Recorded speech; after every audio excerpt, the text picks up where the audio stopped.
ప్రియమైనటువంటి దేవుని బిడ్డలారా, మీ అందరికీ ప్రభు అయిన యేసుక్రీస్తు నామములో హృదయపూర్వక వందనాలు, శుభాలు. లైవ్ ద్వారా అందుబాటులోకి వచ్చిన బిడ్డలకు కూడా ప్రత్యేక వందనాలు తెలియజేస్తూ ఉన్నాను. మిమ్మల్ని కూడా చూస్తూ ఉన్నాను, కనిపిస్తూ ఉన్నారు నాకు. మీకు కూడా వందనాలు తెలియజేస్తూ ఉన్నాను. అలాగే ఇంకా ఈరోజు రేపు మాత్రమే మనకి పరిచర్యకు అవకాశం ఉంది రెడీ చేసుకోవడానికి.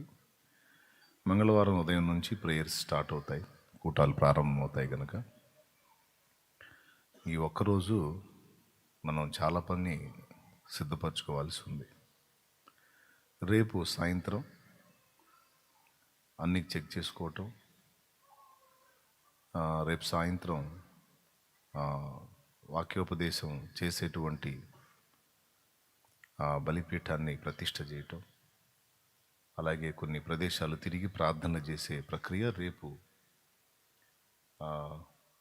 7కి 6 గంటలకి, రేపు సాయంత్రం 6 గంటలకి ప్రభు చిత్తమైతే లైవ్ కూడా ఇద్దాం. బలిపీఠ ప్రతిష్ఠ, అలాగే పందిళ్ళు కానీ భోజనశాల కానీ అన్నీ కూడా ప్రార్థనాపూర్వకంగా ప్రతిష్ఠ చేసేటువంటి ప్రక్రియ ఉంటుంది రేపు సాయంత్రం.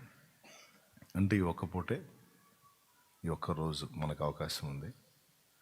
అందుకని చాలా క్లుప్త సందేశం మీకు అందించి నేను ముగిస్తాను. మరి సిద్ధపడ్డారు కదా అందరూ?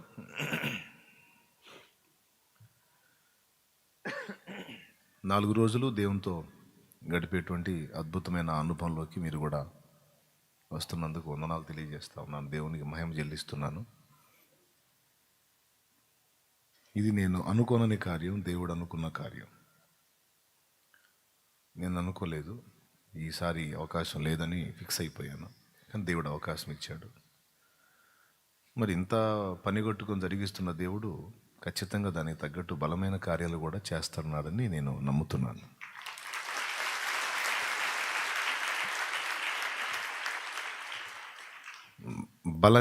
బలంగా దేవుడు కదలబోతున్నాడు. దేవుని బలమైన కార్యాలు, ఎందుకంటే మునుపెన్నడూ లేనన్ని ప్రతికూలతలు, డిస్టర్బెన్సులు, శోధనలు ఈ మారు నేను ఎదుర్కొన్నాను. దినదినము నొప్పించబడ్డ అనుభవాల్లోకి ఉన్నాను నేను. ఇంతగా సెగ తగులుతుందంటే దానికి తగ్గ ప్రతిఫలం ఏదో రెడీ చేసి పెట్టాడు దేవుడు అనేది గట్టి నమ్మకం. హల్లెలూయా. ఖచ్చితంగా ఆ కార్యాన్ని చూడబోతున్నాం.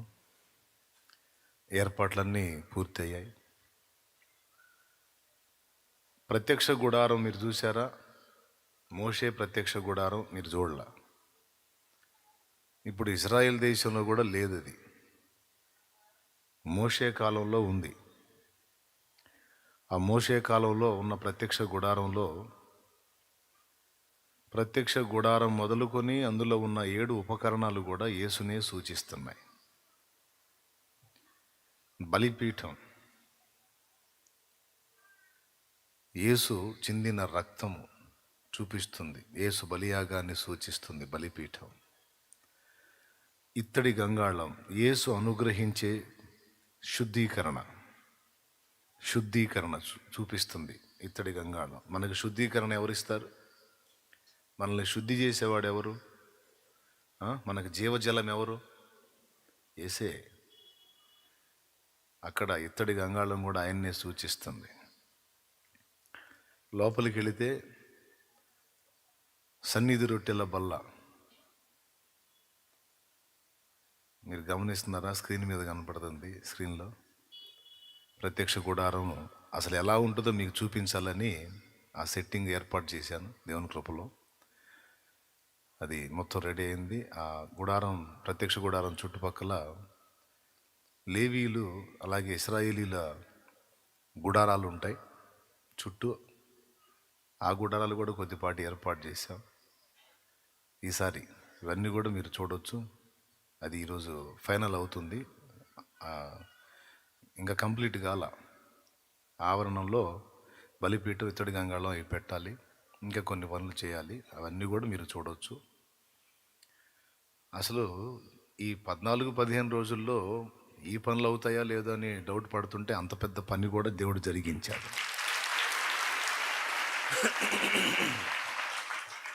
ప్రతి సంవత్సరం ఏదో ఒకటి దేవుని సన్నిధికి వచ్చిన వాళ్ళకి చూపించాలనేది ఒక ఆశ నాకు. బైబిల్కి సంబంధించిన విషయాలు ఏవో ఒకటి చూపించాలని. ఈసారి ప్రత్యక్ష గుడారం యొక్క సెట్టింగ్ ఏ కొలతలతో వాళ్ళు వేశారో దాదాపు ఆ కొలతలు సూచించేటట్టుగా చేయాలనేది ఒక ఆశ. అలాగే లోపలి ఉపకరణాలు కూడా దాదాపు అదే కొలతలతో. ఇంకా మీరు ఇది చూస్తే అప్పుడు ఇశ్రాయేలీయులు మోషే భక్తుడు సిద్ధపరిచినటువంటి ఆ ప్రత్యక్ష గుడారంలో ఎలా సేవించారో అవన్నీ కూడా మీరు గ్రహించవచ్చు. డైరెక్ట్గా ఆ సన్నివేశాన్ని ఇక చూడవచ్చు లైవ్లో. యాజ్ ఇట్ ఈజ్గా అంతే. దేవునికి మహిమ. అక్కడ చూదురు కానీ, ఇప్పుడు వద్దులే స్క్రీన్లో, అక్కడ చూదురు కానీ అన్నీ ఉంటాయి లోపల. మొదటిది బలిపీఠం, రెండవది ఇత్తడి గంగాళం. రెండు ప్రభువునే సూచిస్తున్నాయి. లోపలికి వెళితే సన్నిధి రొట్టెల బల్ల, నేను జీవాహారమును అన్నాడు. నేను జీవాహారమును అన్నాడు. సన్నిధి రొట్టెల బల్ల కూడా యేసునే సూచిస్తుంది. ఇటు పక్క వస్తే దీపవృక్షం ఆయనే లోకానికి వెలుగునని చెప్పాడు. మనకి దీపం వాక్యమై ఉన్న యేసే. ఆ దీపవృక్షం యేసునే సూచిస్తుంది. 4 ధూపవేదిక, మన విజ్ఞాపనలన్నీ పరిశుద్ధపరిచి తండ్రి సన్నిధికి చేర్చి జవాబులు ఇచ్చే పని కూడా యేసయ్యదే. నా అర్పణలు నీవు పరిశుద్ధపరచుచున్నావు అనేది ఒక పాట. ఆత్మతోనూ మనస్సుతోనూ నేను చేయు విన్నపములు ఆలకించి తండ్రి సన్నిధిలో నాకై విజ్ఞాపన చేయుచున్నావు. ఇక్కడ నుండి మనం అందించేటువంటి ప్రార్థన, విజ్ఞాపన, కృతజ్ఞత, స్తోత్రాల ధూపం యేసు గైకొని అక్కడి నుండి తండ్రికి పంపిస్తున్నాడు. మన విజ్ఞాపనలలో యేసు తన విజ్ఞాపనను జోడించకపోతే మనకేది అందదు. మన విజ్ఞాపనల్లో కొన్ని అనవసరమైనవి ఉంటాయి, కొన్ని అవసరమైనవి ఉంటాయి. కొన్ని అవసరమైనవి అడగం మనం, కొన్ని అనవసరమైనవి అడుగుతాం. ఇప్పుడు ఆయన విజ్ఞాపనలను, అర్పణలను పరిశుద్ధపరిచి అనవసరమైనవి డిలీట్ చేసి అవసరమైనవి యాడ్ చేసి తండ్రిని అడిగి మనకు పంపుతున్నాడు. మన పక్షమున విజ్ఞాపన చేయువాడు ఆయనే. రోమాపత్రిక 8వ అధ్యాయము 34వ వచనం. ఇప్పుడు టైము తర్వాత చూస్తారు కానీ అర్థమైందా? శిక్ష విధించువాడెవడు? క్రీస్తు యేసే. ఆయనే మన పక్షమున తండ్రి ఎదుట విజ్ఞాపన చేస్తున్నాడు అనే మాట ఉంది. ఎందులో ఉంది? రోమపత్రిక 8:34. మొదటి యోహాను పత్రిక 1వ అధ్యాయము 8వ వచనం ఒకసారి చూడండి. 8వ వచనం నుంచి, క్రీస్తు యేసు అను ఉత్తరవాది మనకున్నాడు తండ్రి దగ్గర. ఆయనే మన పాపములకు శాంతికరమై ఉన్నాడనే మాట కూడా ఉంటుంది. ఈ రిఫరెన్సెస్ ఏం చెప్తున్నాయంటే ఆయన దేవుని కుడిపార్శ్వమున ఉన్నాడు, మన పక్షాన్ని విజ్ఞాపన చేస్తున్నాడు, మన పక్షమున ఉత్తరవాదిగా ఉన్నాడు, మన పాపములకు ఆయనే శాంతికరమై ఉన్నాడు అని చెప్తున్నాడు. కాబట్టి ఇప్పుడు యేసు ఎక్కడున్నాడో అక్కడ ఉన్నాడు. మన అర్పణ ఫస్ట్ ఎక్కడికి పోతుంది? ఏ నామంలో పోతుంది? ఎక్కడికి వెళ్తుంది? యేసుని వద్దకు వెళ్ళి అక్కడ శుద్ధీకరణ పొంది ఆ తర్వాత తండ్రి వద్దకు వెళుతుంది. కాబట్టి ఇప్పుడు మన ధూపవేదిక ఎవరు? యేసు లేని మన ధూపం దేవుని దగ్గరికి చేరునా? ఈ ఒక్క మొక్క చెప్పేసేయండి అయిపోతుంది. యేసు లేని మన ధూపం దేవుని వద్దకు చేరుద్దా? యేసు నామం లేని ప్రార్థన చల్లదు. కాబట్టి మన ధూపవేదిక యేసే. ఇక లోపలికి పోతే సాక్ష్యపు మందసం బలసూచకమైన మందసమానికై సజీవయాగమై యుక్తమైన సేవకై ఆత్మాభిషేకముతో నన్ను నింపితివా. సంఘక్షేమమే నా ప్రాణమాయన, సంఘక్షేమమే నా ప్రాణమాయన. బలసూచకమైన మందసం ఎవరు? అది కూడా యేసునే చూపిస్తుంది. మందసంలో 3 ఉన్నాయి. చిగిర్చిన అహరోను చేతికర్ర, రెండవది మన్నాగల పాత్ర, మూడవది ఆజ్ఞలు గల రాతి పలకలు. ఈ 3 ఉన్నాయి. అవునా? సాక్ష్యపు మందసంలో ఉన్న మన్నాగల పాత్ర, అనుదినమున నూతన మన్నాను వేకువ నేనే కూర్చుకొని దైవ స్వరమే నాకాహారముగా అని పాడాడు ఇంకొక దైవజనుడు. అనుదినమన్నా దేవుని వాక్యం ఎవరు? ఆది యందు వాక్యముడైన వాక్యము అది మన్నా, దేవుని వాక్యానికి గుర్తు. చిగిర్చిన అహరోను చేతికర్ర, దానికి 2 అర్థాలు. ఒకటి, చేతికర్ర కాపరిత్వానికి. మనందరి ప్రధాన కాపరి ఎవరు? యేసే. రెండవది చిగిర్చిన చేతికర్ర, వాస్తవంగా ఎండిపోయిన కర్ర. అది ఎండిపోయిన కర్ర మళ్ళా తిరిగి చిగిర్చింది, అంటే చచ్చి తిరిగి బ్రతికింది. అహరోను చేతికర్ర మృతుడై తిరిగి సజీవుడిగా లేచిన యేసును సూచిస్తుంది. దేవునికి మహిమ, హల్లెలూయా. రెండవది అహరోను చేతికర్ర కాపరిత్వాన్ని సూచిస్తుంది. అర్థమైందా? 2. మూడవది ఆజ్ఞలు గల రాతి పలకలు. దేవుని నుండి మోషే పొందుకున్న ఆజ్ఞలను అక్షరాలా నెరవేర్చిన వాడు ఎవరైనా ఉన్నారా? నేను దాన్ని నెరవేర్చు వరకు ధర్మశాస్త్రము నుండి ఒక సున్నా అయినను పొల్లైనను తప్పిపోదని, ధర్మశాస్త్రాన్ని సంపూర్ణంగా నెరవేర్చడానికి నేను వచ్చానని చెప్పి 100% అక్షరాలా దాన్ని ఎలా నెరవేర్చాలో నెరవేర్చి చూపించిన ఏకైక వ్యక్తి ప్రభువైన యేసుక్రీస్తు.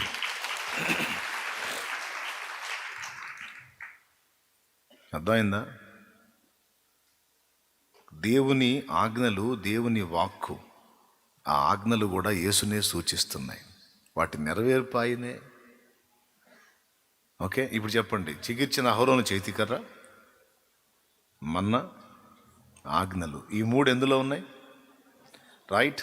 యేసు ప్రధాన కాపరి, మృతుడై సజీవుడిగా తిరిగి లేచినవాడు, మనందరికీ జీవాహారమైన వాడు. అంతేకాకుండా దేవుని వాక్యమును మన్నాను మనకు ఇచ్చువాడు. అంతేకాదు దేవుని ఆజ్ఞలను మనకిచ్చి ఆజ్ఞలను అనుసరించి బ్రతుకున్నట్లు మనకు కృపనిచ్చువాడు కూడా ఆయనే గనుక ఈ మొత్తం ఎందులో ఉన్నాయి? మందస్సంలో ఉన్నాయి. ఈ మొత్తం ఎవరిలో నెరవేరినాయి? ఎవరిలో ఉన్నాయి? యేసులో ఉన్నాయి. ఇప్పుడు మందస్సం ఎవరిని సూచిస్తుంది? మందస్సంలో ఉన్న వస్తువులు ఎవరిని సూచిస్తున్నాయి? చూడండి. అవునా? వీటితో పాటు ప్రత్యక్ష గుడారంలో ప్రధాన యాజకుడు ఉంటాడు. ప్రధాన యాజకుడికి ఏఫోదు, ఆయన నిలువుటంగి, తలపాగా, మొత్తం ఒక స్పెషల్ గెటప్ ఉంటుంది. ఈ ప్రధాన యాజకుడు యేసునే సూచిస్తున్నాడు.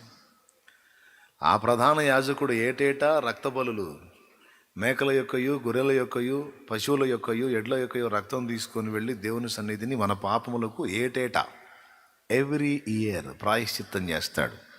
ఏది అప్పటి కాలపు ఇశ్రాయేలీలకు యాజకుడు. మన ప్రధాన యాజకుడు మనకంటే ముందుగా వెళ్ళెను. యేసు రక్తము రక్తము రక్తము, యేసు రక్తము రక్తము రక్తము, అమూల్యమైన రక్తము, నిష్కలంకమైన రక్తము. ఈ యాజకుడి గొప్పతనం ఒక మాట చెప్తా, కన్నీళ్లతో చెప్పాలి. అది ఈ యాజకుడి గొప్పతనం ఒక మాట చెప్పాలి కన్నీళ్లతో. ఆనాటి యాజకుడు అతి పరిశుద్ధ స్థలంలోకి, ప్రత్యక్ష గుడారంలోకి ఏటేటా గొర్రెల రక్తం తీసుకొని, ఇదిగో ఈ ప్రజలకు ప్రాయశ్చిత్తం ప్రభువా అని వెళ్ళేవాడు. కానీ మన ప్రధాన యాజకుడైన యేసు తన రక్తము తీసుకొని ప్రవేశించాడు. తండ్రి, నా తండ్రి, నా పిల్లల పాపముల కొరకు ఇదిగో ప్రాయశ్చిత్తం నా రక్తమే, నా రక్తమే, నా బిడ్డల పాపాలన్నిటికీ పరిహారం తండ్రి అని, ఏ పాపము లేని నిర్దోషమైన, నిష్కళంకమైన, పవిత్రమైన, పరిశుద్ధమైన, అమూల్యమైన రక్తమును తీసుకొని అతి పరిశుద్ధ స్థల ప్రవేశం జరిగించి ఆ రక్తమును ప్రోక్షిస్తే, గొర్రెల ఎడ్ల రక్తమేమో ఏటేటా అవసరమైతే, ఈ నీతిమంతుని నిరపరాధి రక్తము మన బ్రతుకాలానికి సరిపోయింది. హల్లెలూయా, హల్లెలూయా. ఈ నిర్దోషి రక్తము, నిష్కలంకుని రక్తము, నీతిమంతుని రక్తము, అక్షయ జీవం కలిగిన రక్తము, ఆ రక్తం ఆయన రక్తమే తీసుకొని వెళ్ళాడు అందులోకి. ఇది నా రక్తం. ఒక్క బలి సరిపోయింది, ఒక నీతిమంతుని బలిదానం సరిపోయింది. ఇక ఏ బలులు అవసరం లేదు. యేసే మనందరి కొరకు బలి అయి తిరిగి లేచాడు. ఆ తన రక్తమే, ఆ పరిశుద్ధ రక్తమే తీసుకెళ్ళి అక్కడ ప్రోక్షించి మనందరి పాపములకు ప్రాయశ్చిత్తం చూపించి మనకి మహాపరిశుద్ధ స్థల ప్రవేశం ఇచ్చాడు. ఇక పొండి, మిమ్మల్ని తండ్రి అడ్డగించడు, పొండి అన్నాడు. మహాపరిశుద్ధ స్థలములో చేర్చును మన యేసయ్యా రక్తము, మహాపరిశుద్ధ స్థలములో చేర్చును మన యేసయ్యా రక్తము, మన ప్రధాన యాజకుడు మనకంటే ముందుగా వెళ్ళెను, మన ప్రధాన యాజకుడు మనకంటే ముందుగా వెళ్ళెను. యేసు రక్తము రక్తము రక్తము, యేసు రక్తము రక్తము రక్తము, అమూల్యమైన రక్తము, నిష్కళంకమైన రక్తము, అమూల్యమైన రక్తము, నిష్కళంకమైన రక్తము, యేసు రక్తము రక్తము రక్తము, యేసు రక్తము రక్తము రక్తము. హల్లెలూయా. ఆఖరిది ప్రధాన యాజకుడు గురించి కూడా చెప్పాను. ప్రధాన యాజకుడు కూడా ఎవరిని సూచిస్తున్నాడు? ఆ ప్రధాన యాజకుడు ఏ రక్తం తీసుకొని పోయాడు? ఆ ప్రధాన యాజకుడు ఏ రక్తం తీసుకొని పోయాడు? గొర్రెల యొక్కయు, ఎడ్ల యొక్కయు, మేకల యొక్కయు రక్తం తీసుకొని మనుషులకు ప్రాయశ్చిత్తం చేయడానికి పోయాడు. అది సరిపోదు గనక ఏటేటా ఇవ్వాల్సి వచ్చింది. కానీ ఇప్పుడు నేను చెప్పిన మన ప్రధాన యాజకుడు ఏ రక్తం తీసుకొని పోయాడు? ఏ పాపము లేని, నిర్దోషమైన, నిష్కళంకమైన, పవిత్రమైన, అక్షయమైన, జీవము కలిగిన యేసు రక్తము తీసుకొని యేసయ్యే వెళ్ళాడు తన రక్తంతో. ఈ రక్తము అక్కడ ప్రోక్షింపబడిన తరువాత ఇక ఆయన యందు విశ్వాసాన్ని బట్టి ఇక తండ్రి దగ్గరకు మన ప్రవేశం, ఇక ఏ అడ్డు లేదు. ఎప్పుడైతే యేసు సిలువలో ప్రాణం పెట్టాడో అప్పటిదాకా పరిశుద్ధ స్థలానికి అతి పరిశుద్ధ స్థలానికి మధ్య దట్టమైన తెర ఉంది.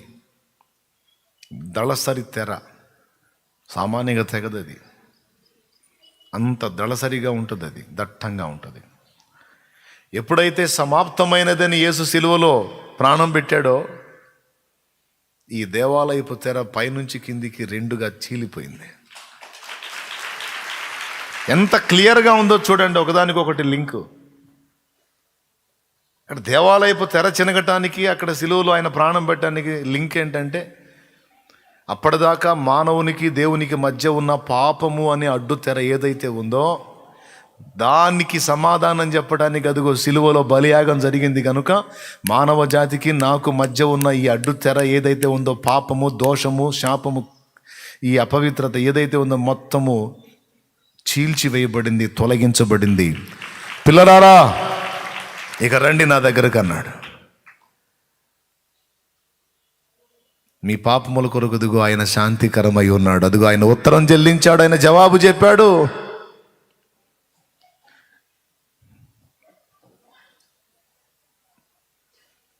దేవుని ప్రేమ, యేసు త్యాగం తండ్రి ప్రేమ. మన పాపాల నుంచి మనం బయటపడలేమని తండ్రికి తెలుసు కనుక ఆయన అద్వితీయ కుమారుని మన కోసం పంపించి మన పాపముల కొరకు ఆయనను బలిదానం చేసి ఆయన రక్తాన్ని చూపించి దేవాలయపు తెరను చించి పక్కన పడేసి ఇప్పుడు తండ్రి చేతులు చెబుతున్నాడు, నా పిల్లలారా అదిగో మీ కొరకు నా అద్వితీయ కుమారుని బలిదానం జరిగింది. ఇక రండి, మీరు ఆయనను బట్టి నేను మిమ్మల్ని చేర్చుకుంటాను, రండి ఆయన వైపు చూసి రక్షణ పొందండి, ఇక రండి అని తండ్రి పిలుస్తున్నాడు. మానవుల రక్షింపను దేవుండు తన కుమారుని పంపెను, మానవుల రక్షింపను దేవుండు తన కుమారుని పంపెను,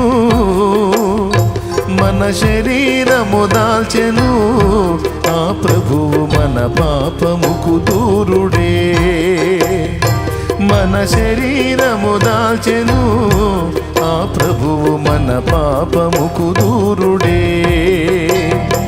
దేవుని ప్రేమ ఇదిగో జనులార భావంబునందెలియనే, దేవుని ప్రేమ ఇదిగో జనులార భావంబునందెలియనే, కేవలము నమ్ముకొని నా పరలోక జీవంబు తప్పును, కేవలము నమ్ముకొని నా పరలోక జీవంబు మన కప్పును. దేవునికి మహిమ. యేసయ్య త్యాగానికి తండ్రి ఆమోదం, తండ్రి ప్రేమ. దేవుడు లోకమును ఎంత ప్రేమించాడు అంటే మనందరి కోసం కుమారుణ్ణి బలి చేసే అంత. ఇప్పుడు యేసయ్య మన కోసమే బలయ్యాడా, యావత్ ప్రజల కోసం బలయ్యాడా? మరి యావత్ ప్రజల కోసం బలైన సంగతి యావత్ ప్రజలకు అందించకపోతే మరి ఆయన సిలువ వ్యర్థమైద్ది కదా, ఆయన త్యాగం వ్యర్థమైద్ది కదా.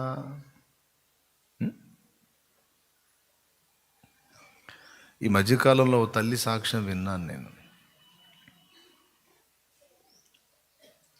ఎలీజా అనే పేరు కలిగిన ఆమె దక్షిణాఫ్రికాకి మిషనరీగా వెళ్ళింది. భయంకరమైన మనుషుల మధ్యలోకి వెళ్ళి సేవ చేసి చాలా ఆత్మల్ని రక్షించింది. ఆమె ఎలా వెళ్ళిందో తెలుసా? ఒక దర్శనం చూసింది. ఆ దర్శనంలో దేవుని న్యాయపీఠం కనపడుతుంది, సింహాసనం, యేసయ్య కూర్చున్నాడు సింహాసనం మీద. ఆ సింహాసనం మీద కూర్చొని ఆయన వారితో మాట్లాడుతున్నాడు. వారు ఆయనతో అన్న మాట ఆమెకి వినపడింది. ఏమన్నారో తెలుసా? ప్రభువా, నీవు మా కొరకు చనిపోయావా? ప్రభువా, నీవు మా కొరకు, మా పాపముల కొరకు బలి అయి తిరిగి లేచావా? ఈ సంగతి మాకెవరూ చెప్పలేదయ్యా అన్న మాట వినపడిందట. మాకు చెప్పుంటే మేము నమ్ముకుందాం తండ్రి, మాకెవరూ చెప్పలేదయ్యా అని వారు గడగడ వణుకుతూ ఆయనకు సమాధానం చెప్తున్న దర్శనం కనపడింది. అప్పుడు ఇక కూర్చొని దుఃఖపట్టం మొదలుపెట్టింది. అమ్మో ప్రభువా, రేపు ఎంతమంది ఈ మాట అనబోతున్నారు? అయ్యా నేను ఊరుకోను ప్రభువా, మాకెవరూ చెప్పలేదు అనే మాట నేను వాళ్ళని అననీయను ప్రభువా. నేను పోతానయ్యా వాళ్ళ దగ్గరికి, నేను ప్రకటిస్తానయ్యా వాళ్ళకి నీ ప్రేమని, నేను చెబుతానయ్యా వాళ్ళకి నీ గురించి ప్రభువా అని. ఎన్ని సంవత్సరాలు బతికిందో తెలుసా? 100 సంవత్సరాలు బతికింది. 100 ఏళ్ళు ఎప్పుడైతే దర్శనం పొందిందో ఆ దర్శనం ప్రకారం వెళ్ళింది. తన జీవితం మొత్తం అనేక మందికి అక్కడ ఏ ప్రజలను అయితే చూపించాడో ఆ ప్రజలందరికీ ప్రకటించడంలోనే 100 సంవత్సరాల జీవితం ఖర్చు పెట్టేసింది. ఆమె స్టోరీ దొరుకుతుంది, నెట్లో దొరుకుతుంది, చదువుకోండి. ఆ మాట చూడండి ఎంత బలంగా ఉందో. మాకెవరూ చెప్పలేదయ్యా అన్న మాట విని గుండె పగిలిపోయింది ఆమెకి. అమ్మో,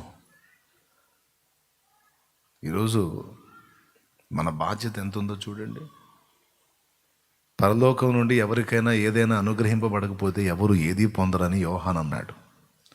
ఈరోజు మనకు అందించినటువంటి రక్షణ, నిత్య జీవం, పరిచర్య, పిలుపు, ఏర్పాటు, ఇదంతా ఆయన ద్వారా కలిగింది, మనకి యేసయ్య ద్వారా కలిగింది. ఈరోజు మనం వచ్చాం. మీ అందరిని బట్టి సంతోషిస్తున్నాను నేను. ఎందుకో తెలుసా?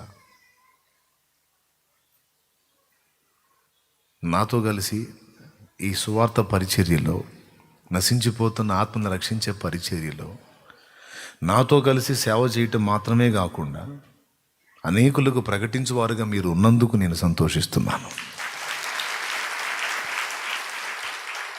అనేక మందికి యేసయ్యను గురించి సాక్ష్యం ఇచ్చేవారుగా మీరు ఉన్నారు. జస్ట్ పరిచర్య చేసి వెళ్ళిపోయేవారుగా లేరు. ఇక్కడ పరిచర్య చేసి మళ్ళీ మీకు అవకాశం దొరికిన చోట ప్రకటించి ఆత్మలను రక్షించేటువంటి స్థితిలో మీరు ఉన్నందుకు దేవుని కృతజ్ఞతలు చెల్లిస్తున్నాను. ఆమె ఆ పని చేసింది. కాబట్టి ఈరోజు జరగబోతున్నటువంటి కార్యం ఎంతో బలీయమైన కార్యం. రేపు జరగబోతున్న కార్యం, దేవుడు అవకాశం ఇస్తే విస్తారమైన ఆత్మల రక్షణ కార్యం జరుగుతుంది. సైతాను ఈ సంగతులు ఎరిగిన వాడే ముందే కొన్ని డిస్టర్బెన్సులు చేయడానికి చూస్తున్నాడు వాడు. అన్నీ అడ్డుకొని ఎదుర్కొని దాటుకొని ఇప్పటికి ఇక దగ్గరికి వచ్చేసాం. ఇక రేపుగా ఎల్లుండే. దేవునికి మహిమ. హల్లెలూయా, హల్లెలూయా.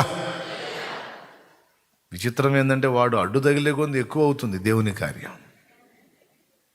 మునిపెన్నడు కనీ విని ఎరుగని రీతిలో ఏర్పాట్లు అయిపోయినాయి. అసలు ఇంత షార్ట్ టైంలో ప్రత్యక్ష గుడారం సెట్టింగ్ అంటే అసలు కష్టం అది. కానీ దేవుడు కృపతో అది జరిగింది. మీరు చూసి చాలా చాలా సంతోషిస్తారు. అది మీరే చెప్తారు. దేవునికి మహిమ. అట్లాగా ప్రత్యక్ష గుడారం అనే కాదు, కూటాల కార్యం కూడా బలంగా జరుగుతుంది. దేవుడు చేయబోతున్నాడు కార్యం. మీరందరూ ప్రేయర్ చేయండి. ఈ పరిచర్యల్లో మీరు కూడా నాతో పాలువారై అటు బయట ప్రకటిస్తున్నారు, ఇటు నాతో కలిసి దేవుని సేవ చేస్తున్నారు. అందుకు సంతోషిస్తున్నాను. ఆఖరి సంగతి కూడా చెప్తాను. ప్రత్యక్ష గుడారంలో లాస్ట్ది కరుణాపీఠం. కరుణాపీఠం అంటే ఓ పీఠ ఏమి ఉండదు ఆడ. మందసం మీద రెక్కలు ఇట్లా ముందుకు సాచినటువంటి కెరూబులు 2 ఉంటాయి. ఆ 2 కెరూబులు, ఒక కెరూబుకు ఒక కెరూబు ఎదురెదురు ఉంటాయి. ఒకదాని రెక్క ఇంకో దానికి ఆనుకొని ఉంటుంది. ఈ కెరూబుల మధ్యలో ఉన్న మందసం మీద కెరూబులు ఉంటాయి. ఈ కెరూబుల మధ్యలో ఉన్న ఖాళీ ప్రదేశమే కరుణాపీఠం.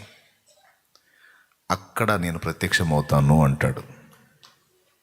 కెరూబుల మధ్య నివసించు యెహోవా అన్నారు ప్రవక్తలు. ఆ 2 కెరూబుల మధ్య తన సన్నిధి ప్రత్యక్షం చేస్తానన్నాడు. ఆ 2 కెరూబుల మధ్య, మందసం పైన 2 కెరూబుల మధ్య భాగమే కరుణాపీఠం. అక్కడ పోయి ఈ రక్తాన్ని ప్రోక్షించాలి ప్రధాన యాజకుడు. ఈ కరుణాపీఠం కూడా యేసునే సూచిస్తుంది. అందుక మనకందరికీ ఆయన ఏ ఆధారంగా బయలుపరచబడ్డారు? కరుణాధారముగా. ఏ ఆధారముగా? కరుణాధారముగా ఆయన మనకు బయలుపరచబడ్డాడు. మనందరి కరుణాధారము యేసే. కరుణ అన్న కృప అన్న ఒకటే. దేవునికి స్తోత్రం.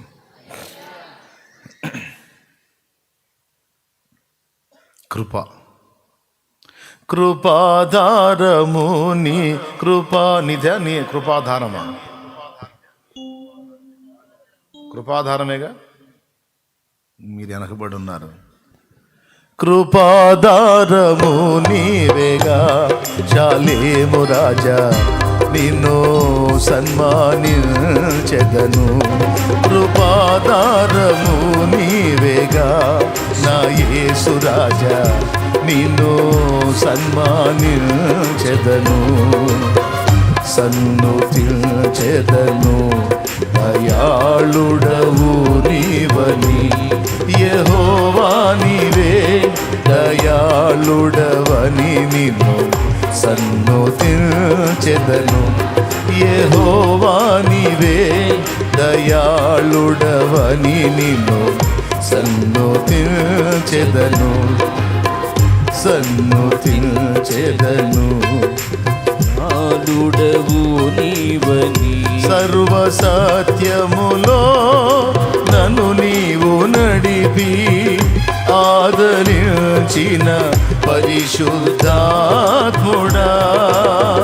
సర్వ సత్యములో నన్ను నీవు నడిపి ఆదరించిన పరిశుద్ధాత్ముడా. కృపాధారము నీవేగా చాలేము రాజా, నిన్ను సన్మానించెదను.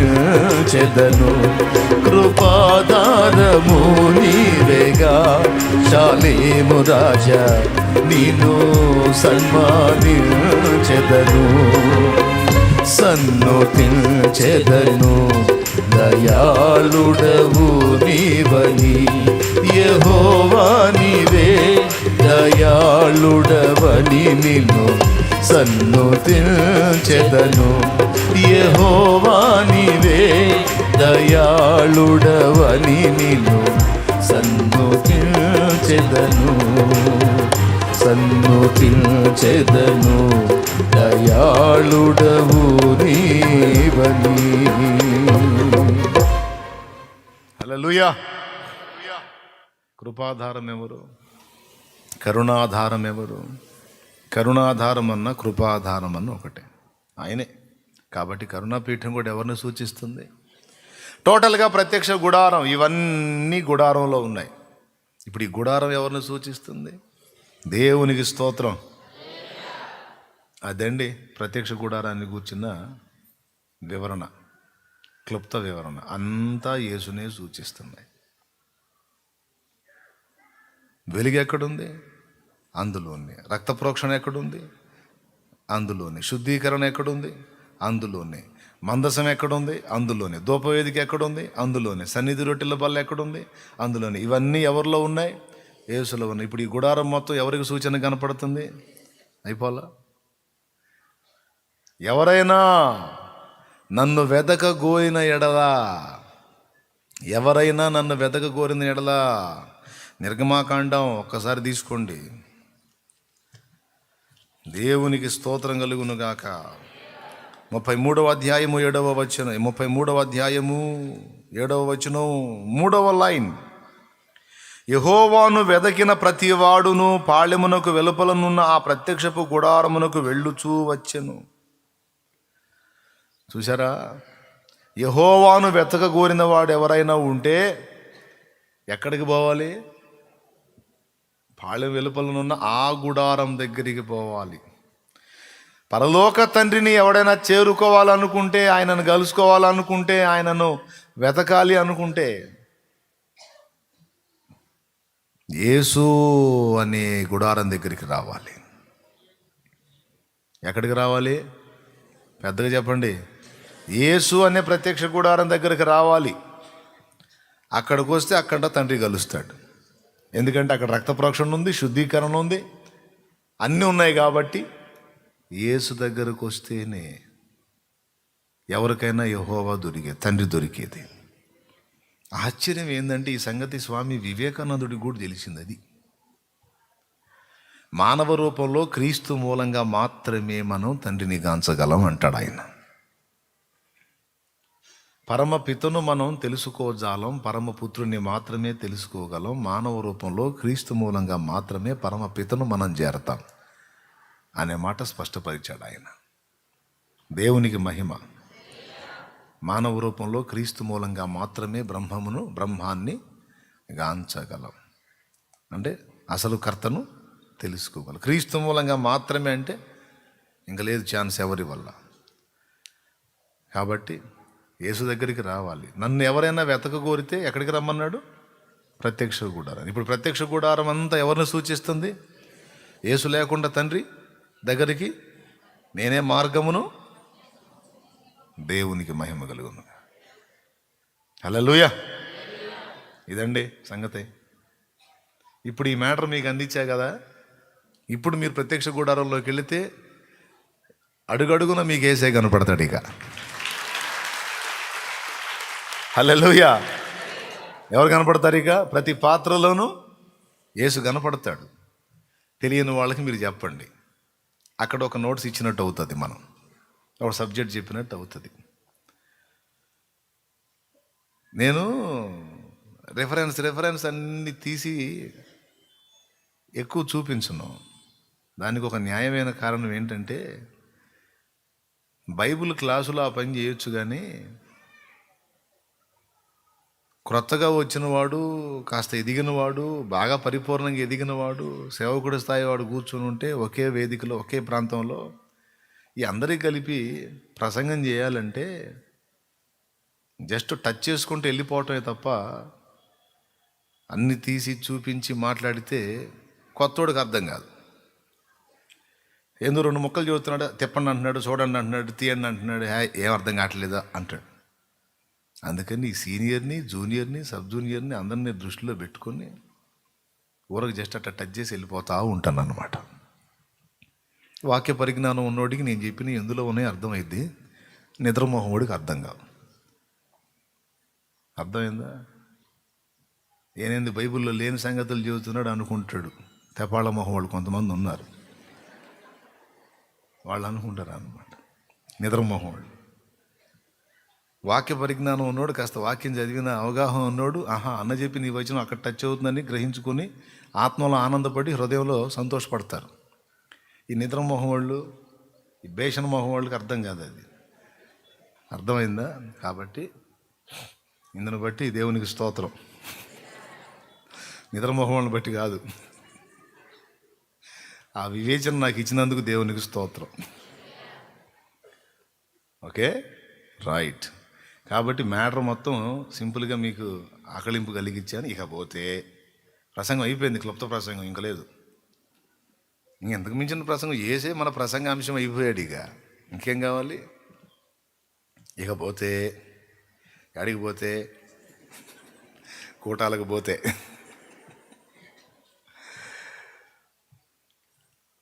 మీ పరిచర్యలన్నీ కూడా శాలే మన కోసం చేస్తున్నాం అని కాకుండా ఆ పరమశాలేం రాజు కోసం చేస్తున్నాం అన్నట్టు, యేసయ్య కోసం చేస్తున్నాం అన్నట్టు అంకితమై నమ్మకంగా చేయండి. గుర్తుపెట్టుకోవాలి, ప్రభు ఎవ్వరికీ రుణస్థుడు కాడు. ఒక్కసారి మీరు హెబ్రీ పత్రిక చూడగలిగితే అదేదో అధ్యాయం, అదేదో వచనంలో పరిశుద్ధులకు మీరు చేసినటువంటి పరిచారము చేశారు, ఇంకా చేస్తూ ఉన్నదాన్ని బట్టి మీరు చేసిన సేవను, మీరు చూపిన ప్రేమను మర్చిపోవడానికి దేవుడు అన్యాయస్తుడు కాడు అనేశాడు. అదే అయ్యా, అదేదో అధ్యాయంలో అదేదో వచనంలో ఉంటుంది. హెబ్రీ పత్రిక 6వ అధ్యాయం 10వ వచనం. అదంట మీరు చేసిన కార్యమును. హెబ్రీ పత్రిక 6:10 అంట. అర్థమైందా? వెళ్ళిపోవాలి, వెంటనే అక్కడికి వచ్చిన దగ్గరికి వెళ్ళిపోవాలి. హెబ్రీ పత్రిక 6:10 చూడండి. మీరు చేసిన కార్యమును, మీరు పరిశుద్ధులకు ఉపచారము చేసి, అది మీరు పరిశుద్ధులకు ఉపచారము చేసి, ఇంకను ఉపచారము చేయుచుండుట చేత, ఇంకా ఉపచారం చేస్తున్న దాన్ని బట్టి, తన నామమును బట్టి చూపిన ప్రేమను. ఇదంతా ఎవరి కోసం చేశారు? దొడ్లు కడిగినా, టెంట్లు వేసినా, పందిళ్ళు వేసినా, ఊడ్చినా, శుభ్రపరిచినా, వాళ్ళకి అన్నం పెట్టినా, వాళ్ళు పోయి చీదర చేసి వస్తే శుభ్రంగా కడిగినా, వాళ్ళకి నీళ్ళు ఇచ్చినా, వాళ్ళకి ఆహారం సిద్ధపరిచినా, వాళ్ళు తినేదానికి వండేదానికి కట్టెలు కొట్టినా, కాలే కాలే సాంబార్ మీద పోసుకున్నా, గంజి మీద పోసుకున్నా,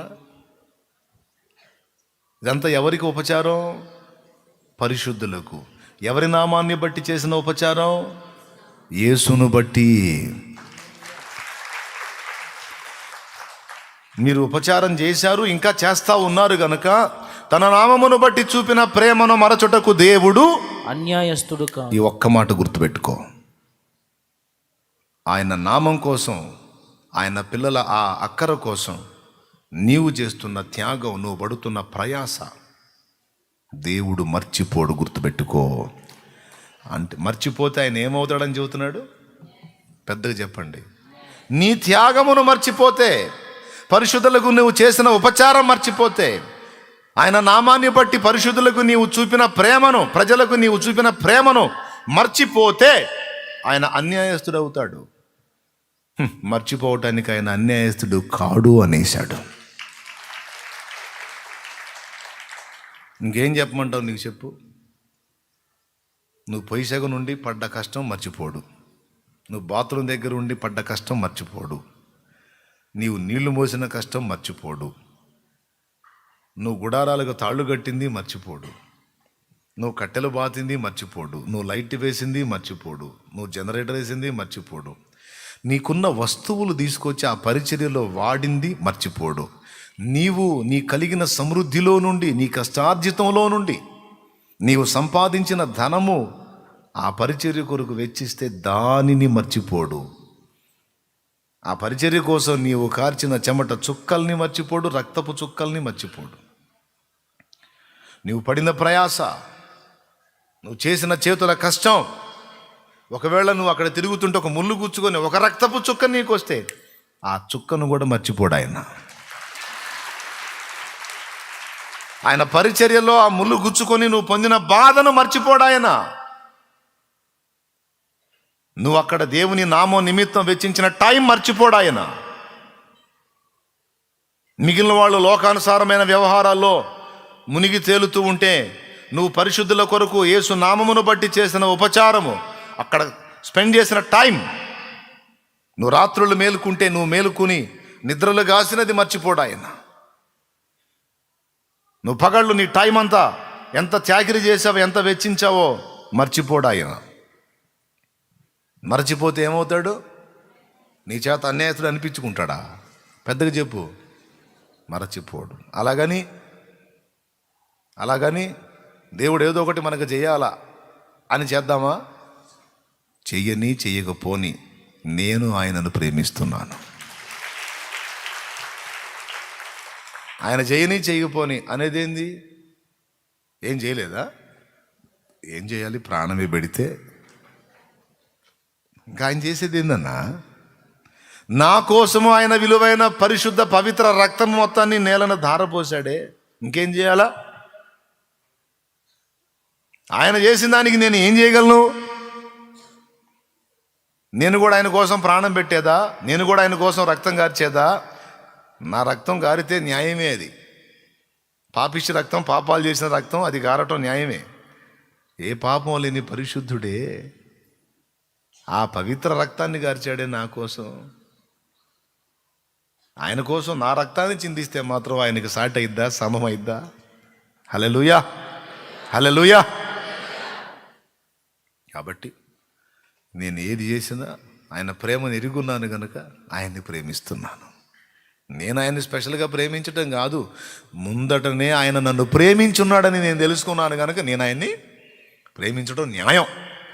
అంతేకాదు, మాకు తెలియదు సువార్త అని ఎవరు అనుకుంటున్నట్లు అందరికీ సువార్త అందేటువంటి అవకాశం, సువార్త తెలుసుకొని రక్షణలోకి వచ్చి కూడా దిగజారిపోయిన వాళ్ళు తిరిగి సరి చేసుకొని దేవుని వైపుకు మళ్ళుకునేటువంటి అద్భుతమైన ఆ ఘట్టంలో నేను పాలు పంపులు పొందే అవకాశం నాకు ఇచ్చినందుకు నా యేసయ్యకు స్తోత్రం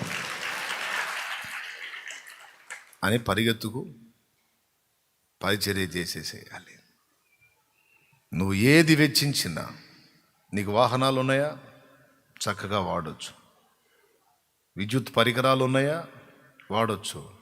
సౌండ్ సిస్టమ్ ఉందా? వాడొచ్చు. ట్రాక్టర్స్ ఉన్నాయా? వాడొచ్చు. ఆటోలు ఉన్నాయా? రవాణాకు వాడొచ్చు. నీకు ఏ వస్తువులు ఉన్నాయి, అక్కడ ఏం ఉపయోగపడతాయి? కొంతమందికి అక్కడికి తీసుకెళ్ళి మనం వాడితే మనకేం వచ్చిందిరా, టైం వేస్ట్ తప్ప అనుకునే పిచ్చి మాలోకాలు ఉన్నారు. నేను చెబుతా, మనుషులే ఎదుటి మనిషికి సాయం చేస్తే గుర్తుపెట్టుకొని ఎప్పుడోసారి అవకాశం వచ్చినప్పుడు ఏదో ఒక మేలు చేస్తారు. ఎందుకండి నాకు ఇంత సాయం చేశారంటే ఊరుకో, ఆనాడు నాకు చేయలేను, నేనేం చేశాను, ఏదో కొద్దిగా చేశాను, నువ్వు ఎంత చేస్తున్నావు నాకు అంటే ఆ కొంచెమే నా హృదయంలో ఉంది, అందుకే నేను నీకు ఇంత చేస్తున్నానంట. మనుషుడే సాటి మనిషికి ఇంత ప్రేమను కృతజ్ఞతను చూపినప్పుడు దేవుని కొరకు మనం వెచ్చించేది దేవుడు మర్చిపోతాడా? మనిషికి మనిషే అనేక రెట్లు ఎక్కువ ఇవ్వగలిగినప్పుడు దేవుడు ఎంత చేయగలడండి? కానీ చిత్రం చెప్పిన మనిషి నమ్మడు, అది దేవుణ్ణి నమ్మడు. కానీ తప్పు, ఖచ్చితంగా నమ్మాలి. దేవుడు నువ్వు అడుగు వాటికంటే, ఊహించు వాటికంటే అత్యద్భుతంగా చేస్తాడు. నీకు ఏ విషయంలో దేవుడు కృప చూపాడో ఆ విషయాల్లో నువ్వు తోడ్పాటు అందించవచ్చు. ఆహార పదార్థాలు సమకూర్చవచ్చు. ఈరోజు షాపులు ఉండవు అనుకుంటాగా, ఇక రేపు ఒక్కరోజే ఉంది, సోమవారం రోజు. ఇక నువ్వు కూరగాయలు తెస్తావో, రైస్ బ్యాగులు తెస్తావో, ఆయిల్ డబ్బాలు తెస్తావో, నువ్వు ఏ ఐటెం తెస్తావో, కందిపప్పు తెస్తావో, పచ్చిపప్పు చేస్తావో, ఉప్పు శనగలు తెస్తావు, నీ ఇష్టం, ఏదైనా తెచ్చుకో. ఇక రేపు ఒక్కరోజు అంటే, రేపు ఒక్కరోజు అంటే ఇక మంగళవారం రోజు నుంచి ఇక ఏం తీసుకోరా అన్నయ్య అంటే, ఎవరు వద్దన్నారు, తీసుకోకుండా ఎందుకు ఉంటాం? 4 రోజులు ఫుడ్ పెట్టాలి కదా మరి పరిశుద్ధులకి, అందరికీ ఆహారం ఏర్పాటు ఉంటుంది కనుక ఇక రేపటి నుంచి స్టార్ట్ అయింది కనుక చక్కగా దేవుడు ఎవరికి ఇచ్చిన కృపలో వాళ్ళు సమృద్ధిగా సమకూర్చవచ్చు. సెకండ్ కూటంలో కూడా దేవుని సెలవు అయితే హెచ్చరిక ఇస్తాను. ఏం లేదు, మనకున్న దానిలోనే మనం దేవుని కొరకు ప్రయాసపడవచ్చు, సమకూర్చవచ్చు సంతోషంగా. అయితే దేవుడు ఎవరికి అచ్చి ఉండువాడు కాడు, ఎవరికి రుణస్థుడు. మనకే చెప్పాడు ఎవరికి అప్పు ఉండొద్దని. ఆయన మనకెట్ట రుణస్థుడై ఉంటాడు? నిశ్చయముగా ఆయన మనకు సహాయకుడై ఉన్నాడు. Amen, amen. ఇకపోతే ఎక్కడికి పోతే? కూటాలకు పోతే. రాత్రి వేళల్లో కొంతమంది ఖచ్చితంగా కాపలా ఉండాలి. ఎందుకంటే కొంతమంది అక్కడే బస చేసేవాళ్ళు ఉంటారు, దైవజనులు ఇటు ఉంటారు. కొంతమంది అక్కడే బస చేస్తారు, కొంతమంది ఇక్కడ బస చేస్తారు మందిరంలో. ఇక్కడ అక్కడ ఖచ్చితంగా కొంతమంది బాధ్యతగా పహారా కాపలా ఉండాలి. 2 కారణాలు: దొంగతనాలు జరగకుండా, ఎందుకంటే ఎవరి పనుల్లో వాళ్ళు ఉంటారు. చాలామన్నా కూటాలు పెడుతున్నారా, ఫుల్ కలెక్షన్ ఉంటుందని మళ్ళీ వాళ్ళ ఆలోచనలు, వాళ్ళకు ఎస్టిమేషన్స్ ఉంటాయి. మరి దేవునికి స్తోత్రం. ఒకసారి ఒకడు చిక్కాడు దొంగ, వాడిని కూర్చోబెట్టి అడిగాం, అరే చాలా ప్రదేశాలు ఉన్నాయి కదా, అది ఏమేం తీసేవారంటే, అన్న 5 పర్సులు తీశాను అన్న. ఇంకేం తీసేవారంటే 5 బైబిల్ తీశాను అన్న అన్నాడు. ఇంకేం తీసేవారంటే ఓ సైకిల్ తీశాను అన్న అన్నాడు. ఇంకేం తీసేవారంటే చెప్పురా 5 సెల్ ఫోన్లు తీశాను అన్న అన్నాడు. ఇంకేమన్నా ఉన్నాయంటే అంతవరకిందన్నా. అది ఎన్ని రోజుల నుంచి నడుస్తుందిరా వ్యవహారం అంటే, చాలా రోజుల నుంచి వస్తున్నాను అన్న. అది ఎన్నో ప్రదేశాలు ఉన్నాయి కదరా చోరీ చేయటం, నువ్వు ఇక్కడికి ఎందుకు వచ్చేవారు అంటే, ఫస్ట్ నాకు తెలియదు అన్న. వాడు చెబుతున్నాడు, ఫస్ట్ నాకు తెలీదు, నా దగ్గర సరుకు కొనేవాడు చెప్పాడు నాకు అంటున్నాడు. వాడు చెప్పాడంట అడ్రస్సు. ఒరే ఇవన్నీ కాదు, తండ్రి సన్నిధికి పోరా, ఏ టైంలో వర్కౌట్ అవుతుందో కూడా చెప్పాడు అన్నవాడు అన్నాడు. ఏ టైంలో అంటే అందరూ కలిసి పైకి లేచి ఆరాధన చేస్తుంటారా.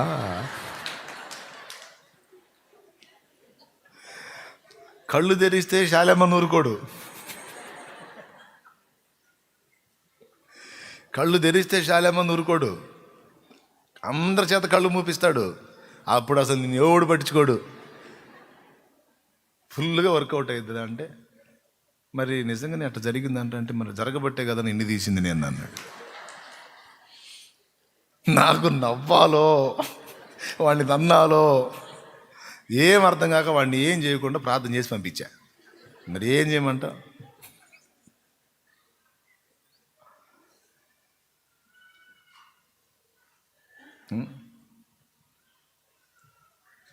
వాళ్ళ తల్లిదండ్రులు పిలిచి వాడిని అప్పచెప్పి, జాగ్రత్త వీడు చూడు, వాడి వయసు ఎంత ఉంది, వాడు ఇన్ని పనులు చేశాడంటే తీసుకొని పోయారు. మాట చెప్తున్నా. అట్లాగే మనం బాగా భక్తి డెప్త్లోకి వెళ్ళిపోతాం. మనం బాగా భక్తిలోకి వెళ్ళిపోతే వాడి పని వాడు చేస్తూ ఉంటాం. అందుకని ప్రేయర్ జరిగేటప్పుడు దృష్టి వేయాల. రాత్రి వేళల్లో మెళకుగుండాల, పగటి వేళల్లో కూడా మెళకుగుండాలి. ఎందుకంటే ఎక్కడ వస్తువులు అక్కడ పడేస్తాం. పోయినసారి అంతకుముందుసారి 100 పరదాలు ఏం పోయినాయి. ఏమై 100 పరదాలు ఏం పోయినాయి? అందేనా పెచ్చా? అంతకుముందు 17 కూటాలకి 2017 కూటాలకి 100 పరదాలు ఏం పోయినాయి. మా లాస్ట్ ఇయర్ అంతకుముందు సంవత్సరం కుర్చీలు పోయినాయి. లాస్ట్ ఇయరేనా 100 కుర్చీలు పోయినాయి. పాపం బళ్ళోళ్ళు కొంతమంది పెద్ద మనసుతో తీసుకెళ్ళారు. బయట బళ్ళు పెట్టుకొని కొంతమంది, అందరు కాదు, కొంతమంది బళ్ళు పెట్టుకొని కుర్చీలు ఏడ తెచ్చుకుంటారు, వాళ్ళు కష్టం కదా అక్కడ నుంచి, ఇంటికాడ నుంచి. అందుకని చర్చిలోకి వచ్చి చూసి మంచి మంచి కుర్చీలు తీసుకెళ్ళి వేసుకొని కూర్చొని 4 రోజులు వ్యాపారం చేసుకొని పోతా చాలే మనకేం రాగోలేని కుర్చీ బండి మీద వేసుకొని పోయారమ్మ.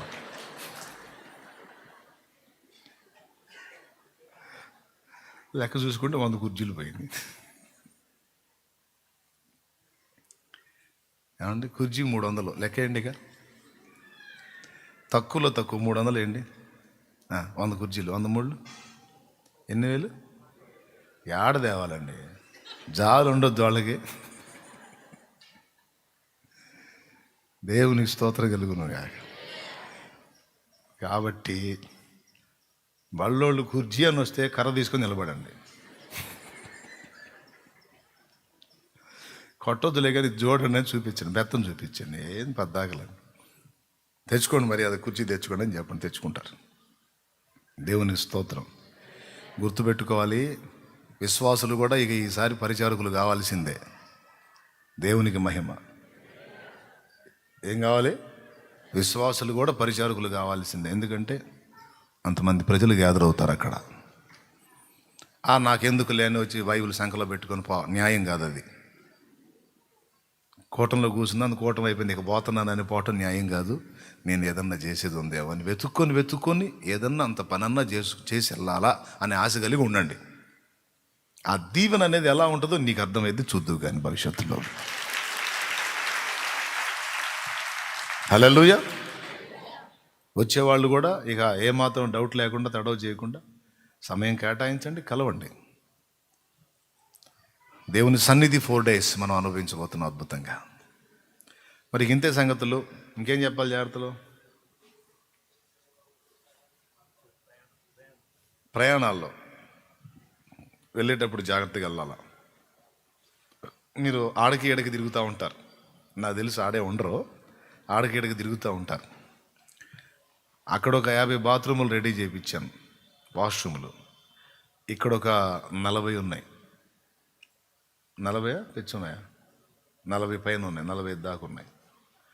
అవి కలిపి కొంచెం అటు ఇటుగా 100 అక్కడ ఇంకా పెచ్చు ఉన్నాయి, 50 పైన కట్టించాము. మొత్తం కలిపి 100 బాత్రూములు వస్తాయి. ఇక్కడ అక్కడ 2 యూజ్ చేసుకోవచ్చు. స్నానపు గదులు ఉన్నాయి, వాష్రూమ్స్ ఉన్నాయి. Bathrooms, washrooms 2. తర్వాత ఇక్కడ కూడా ఖచ్చితంగా మీరు జాగ్రత్తగా మెలకుగా ఉండాలి. తర్వాత అక్కడ కూడా అసాంఘిక కార్యకలాపాలు జరగడానికి వీలు లేకుండా కూటం సరౌండ్స్ మొత్తం వెరిఫికేషన్ చేసుకుంటూ తిరగాలి. ఎక్కడ కూడా ఎలాంటి తుచ్చమైన చర్యలు జరగకుండా జాగ్రత్త. అక్కడ పవిత్రతని కాపాడాలి, పరిశుద్ధతని కాపాడాలి జాగ్రత్తగా. ఈ విషయాలన్నీ దృష్టిలో పెట్టుకొని మీరందరూ కూడా మెలకువగా బాధ్యతగా 4 దినాలు ప్రయాసపడదాం. దేవుడు కృప ఆత్మల్ని ఇస్తాడు ఆయన. ఆత్మీయుల్ని, ఆ బలహీన పడ్డవాళ్ళని తిరిగి లేపుతాడు. మనందరికి కూడా సంతోషం అదే కదా. కాబట్టి మీరు ఈ విషయాలు జాగ్రత్తగా పరిగణలో తీసుకోండి. అక్కడికి ఇక్కడికి తిరిగేటప్పుడు మిడియాలంగా రావకండి. ఎట్లా రావకండి? కొంతమంది ఎంత వేగంగా పోతారంటే, ఇప్పుడు నేను పోకపోతే మా ఊరు లేచిపోతున్నా అన్నట్టు పోతుంటారు. మా ఊరు మొత్తం ఆకాశానికి ఎగిరిపోబోతుంది, నేను పోయి పట్టుకుంటే కానీ ఆగదన్నట్టు పోతుంటారు.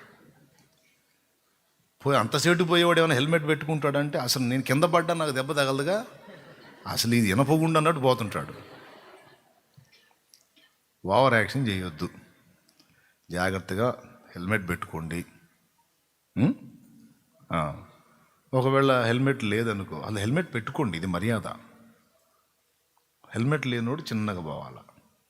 కాబట్టి మీరు స్పీడ్గా వెళ్ళి, ఫుల్ ట్రాఫిక్ ఉంటుంది, స్పీడ్గా వెళ్ళి మీరు దెబ్బలు తిని అవమానం దేవదు దేవునికి. అందరికీ చెప్తున్నా, జాగ్రత్త. బైకుల మీద స్త్రీలు కూర్చొని వెళ్ళేటప్పుడు జాగ్రత్తగా కూర్చోండి. ఏదో నాజుగ్గా కూర్చోండి, నడుములు తిరుగుతాయి. అట్ట చేయవాకండి. కొంతమందికి ఇప్పుడు భార్య భర్త, బయటోడు కాదుగా, భర్తేగా, సరిగ్గా పట్టుకొని కూర్చోవాలిగా. ఏం సిగ్గు, బస్సులో కూర్చున్నట్టు కూర్చుంటుంది. సడన్ బ్రేక్ కొడితే ముందుకు పడుతుంది, మూతిపళ్ళు రాలుతాయి. బైక్ నడిపే భర్తను పట్టుకుంటే ఎట్ట పట్టుకోవాలి తెలుసా? నడిపేవాడు పోయినా నువ్వు బాగూడదు.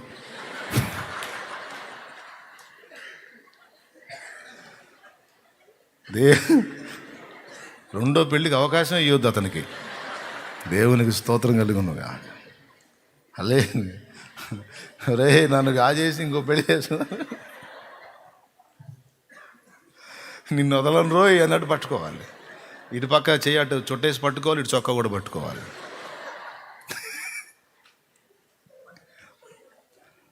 గుర్తుపెట్టుకోండి లేడీసులు, గుర్తుపెట్టుకోండి. నేను చెప్పింది ఏమాత్రం మీరు నిర్లక్ష్యం చేశారంటే అతనికి అవకాశం ఇచ్చిన వాళ్ళు అవుతారు. ఆ పని చేయవాకండి. ఏ అవకాశం? ఎందుకంటే అతను హెల్మెట్ పెట్టుకుంటాడు, నీకేం పెట్టడు. హెల్మెట్ ఉండదు, నువ్వే వయ్యారంగా కూర్చుంటావు, ఆ చీర కూడా సరి చేసుకోకుండా.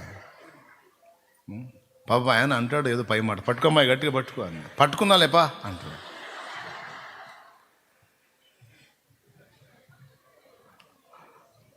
కాబట్టి ఇట్లాంటి విన్యాసాలు చేయొద్దు.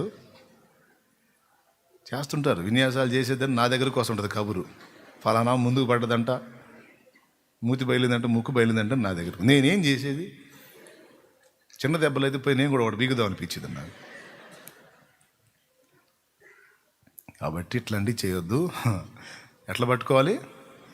నడిపేవాడు పడ్డా నువ్వు పడకూడదు, పడితే ఆ పడ్డోడి మీద పోయి పడాలి నువ్వు, అంతే. దేవునికి స్తోత్రం, హల్లెలూయా. ఇంకేమున్నాయి విషయాలు? పొయ్యిల దగ్గర జాగ్రత్త. పొయ్యిల దగ్గర అటుపక్క పొయ్యిలో ఆ మంట వేస్తే ఇటుపక్క ఏం చేస్తున్నా అని మాట్లాడవాకండి. పొయ్యిల దగ్గర కొంతమంది పొయ్యిల దగ్గర పెడతారు మీటింగు, ఆ మంట పక్కన నిలబడి. అట్లాంటి విన్యాసాలు చేయవాకండి. చీరలు కాల్చుకొని, అవి కాల్చుకొని, ఇవి కాల్చుకొని, సాంబార్ దించేటప్పుడు మాట్లాడుతుంటారు. ఇంకొక వదినాను, ఇంకొక ఆడబిడ్డ సాంబార్ దించేటప్పుడు వయ్యారంగా దించి కాళ్ళ మీద పోసుకుంటారు. అట్లాంటి పనులు చేయవాకండి. పని దగ్గర సీరియస్గా ఉండండి. ఎందుకంటే సాంబార్ కాలుతుంటాయి కాబట్టి. కాలే సాంబార్ ఒకసారి పడిందంటే 4 రోజులు కదలకుండా కూర్చోవాల్సి వచ్చింది. ఇక పరిచర్య లేదు, ఏమి లేదు, కాలు చూసుకుంటూ కూర్చోవటమే. కాబట్టి చేసే పరిచర్య జాగ్రత్త. గంజి దగ్గర, సాంబార్ దగ్గర నువ్వు సేవకురాలు అని గంజికి తెలీదు, సాంబార్కి తెలీదు. పైన పడితే కాల్చడం ఒక్కటే తెలుసు దానికి. నువ్వు ఇంపార్టెంట్ మీటింగ్ పెట్టావని దానికి తెలీదు. నువ్వెంత సీనియర్ పరిచారకురాలు అయినా సరే దానికి తెలీదు. కాబట్టి ఈ విషయాలు కొంచెం జాగ్రత్త. ఇంకేంది అయ్యా? ఆర్టీసీ బస్సు సౌకర్యం ఉంది. అడ్డ రోడ్డు దగ్గర బస్ స్టాప్ ఏర్పాటు చేస్తారు. ఓకే, క్రొత్త వారిని తీసుకొని వస్తే వాళ్ళకి సువార్త కూడా అందే అవకాశం ఉంటుంది. దేవుని గురించి సువార్త ప్రకటిద్దాం దేవుని చిత్తం అయితే. ఇంకా తెలియని వాళ్ళకు కూడా పరిచయం చేయండి. ఇంకేం లేవుగా, పెందలాడు వదిలిపెడితే వెళ్తారు అది. సరే, ఇంకేమైనా ఉంటే గుర్తు చేయండి ఇప్పుడే. ఇంకేమైనా చెప్పాలా హెచ్చరికలు? పిల్లలు, చిన్న పిల్లల విషయంలో జాగ్రత్త. చిన్నపిల్లలు పెద్దగా ట్రాఫిక్లో కూడా మన వాళ్ళు కొంతమంది కొత్త వాళ్ళు జాయిన్ అవ్వాలా, వాలంటీర్స్గా కొత్త వాళ్ళు జాయిన్ అవ్వాలా. ట్రాఫిక్ అక్కడొకడు కర్ర తీసుకొని నిలబడాలి. అంటే జనాన్ని కొట్టడానికి కాదే, జస్ట్ బిల్డప్ కోసం నిలబడాలి అట్లా. ఎందుకంటే ఈ రోడ్డు బాగా స్పీడ్గా స్పీడ్గా వెళ్తూ ఉంటారు. కాబట్టి మెయిన్ ప్రదేశాల దగ్గర అక్కడొకడు కర్ర తీసుకొని మనుషులను కాదు కానీ దెయ్యాలను కొట్టడానికి కూర్చొని నిలబడాలి. అది గుర్తుపెట్టుకోండి. మెయిన్ టర్నింగ్ల దగ్గర ఉండాలి. కాబట్టి ట్రాఫిక్లో అదొకటి ఉండాలి. పిల్లలు, చిన్న పిల్లల్ని జాగ్రత్తగా చూసుకోండి. చాలామంది ప్రజలు గ్యాదర్ అవుతారు కనుక ఒకరిని తీసుకుపోతుంటారు బలిపెట్టిన దగ్గరికి. ఇక్కడే ఒక 20-25 మంది గ్యాదర్ అయ్యే ఈ ప్రదేశంలోనే నలుగురు పిల్లల్ని తీసుకొచ్చి చూపిస్తుంటారు. 2-3 పిల్లలు, కనీసం వారానికి 2-3 పిల్లల్ని తీసుకొచ్చి చూపిస్తూ ఉంటారు నాకు. అక్కడ ఇంకా ఎక్కువ మంది గ్యాదర్ అవుతారు. చాలామంది ప్రజలు కూర్చునే ప్రదేశం కాబట్టి పిల్లల్ని అశ్రద్ధ చేయొద్దు. దేవునికి మహిమ. హల్లెలూయా. ఒక పక్క బిడ్డలను చూసుకుంటా దేవుని పనిలో ముందుకు సాగాలి. పిల్లల్ని వదిలేసి అబ్బాయి కనపట్లేదన్నా అన్నా అంటే నాకు ఆ మీటింగ్ హడావుడంతా పక్కన పెట్టేసి వాడు దొరుకుతాడో లేదో, వాడిని ఎవడు తీసుకెళ్ళాడో, ఏం జరిగిందో, చాలామన్నా కోటాలు పోయాను, నా పిల్లగాడు కనపట్లేదు. ఆడపిల్ల అయినా ఇబ్బంది లేదు, కట్నం ఇచ్చే బాధ తప్పిపోయింది అనుకుందాం. మగ పిల్లగాడు పోయాడు, తెచ్చేవాడు పోయాడు అని నన్ను ఆడనుకుంటారు, నా దేవుడిని ఆడంటారు అని నాకు టెన్షను. కాబట్టి ఇవన్నీ నాకు దయచేసి ఇవ్వకండి. పిల్లల్ని జాగ్రత్తగా చూసుకోండి. సెల్ ఫోన్లు, బ్యాగులు, వస్తువులు నేను ముందే చెప్పా కదా. వీళ్ళే కాపలా ఉండాలంటే ఇక వీళ్ళ వస్తువులకి నేను జాగ్రత్తలు చేతి ఎట్ట. విచిత్రం చెప్పనా, చర్చిలో కూర్చునే వాళ్ళకన్నా కూడా పరిచారకులు ఎక్కువ పోతుంటాయి. ఎందుకంటే సోషలిజం అనమాట. నా బ్యాగ్ ఎవరు తీసుకోరు అని ఆడబడితే ఆడేస్తారు. పోయినాక వస్తారు నా దగ్గరికి, పరిచర్య చేద్దామని ఆడబెట్టాను అన్నయ్య అంటుంది. నేను ఫలానా దగ్గర పెట్టమన్నాగా ఆడెందుకు పెట్టి, యాడికి పోయేద్దిలే అని పెట్టాను అన్నయ్య అంటే. యాడికి పోయిందంటే యాడికో పోయింది, మరి వచ్చిందా కాగంట. నేనేం చేసేది?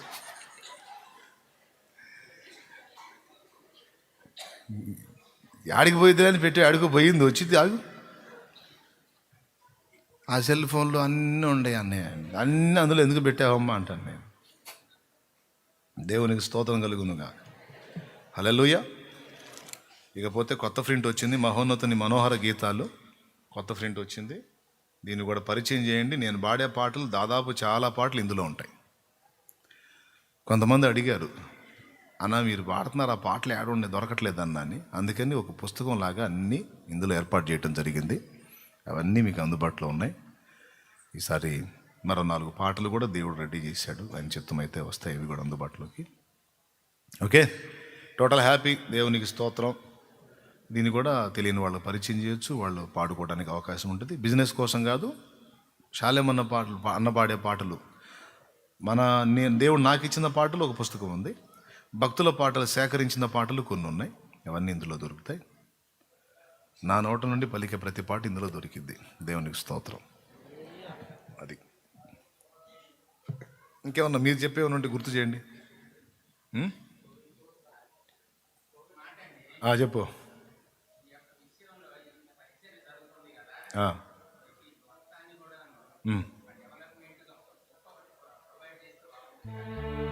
బుక్కా?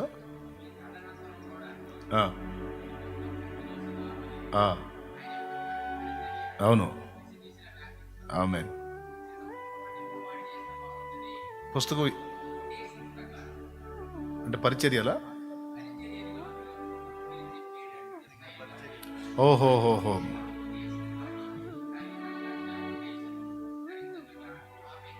రైట్. అంటే మాసపత్రిక లాగా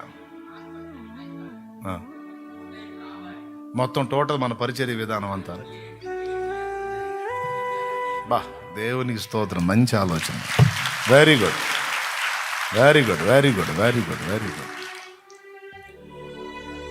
కూటాల ద్వారా దేవుడు జరిగించిన పనులు, అసలు ఏమేమి కార్యాలు జరిగినాయి, ఎంతమంది రక్షణలోకి వచ్చారు, ఎలాంటి క్రమం నడిచింది, ఎన్ని జీవితాలు ప్రభావితమైనాయి, పరిచర్య ఎన్ని విధాల ముందుకెళ్ళింది, మొత్తం ఆ మ్యాటర్ అంతా ఒక పుస్తక రూపంలో ఇస్తే అద్భుతంగా ఉంటుందనే మాట సూపర్గా మంచి సలహా చెప్పారు. తప్పకుండా దాన్ని కూడా ఆలోచన చేద్దాం, తప్పకుండా ఆలోచన చేద్దాం. గుడ్, మంచి సజెషన్. రైట్, ఇంకా ఏదో చెప్పావు నువ్వు.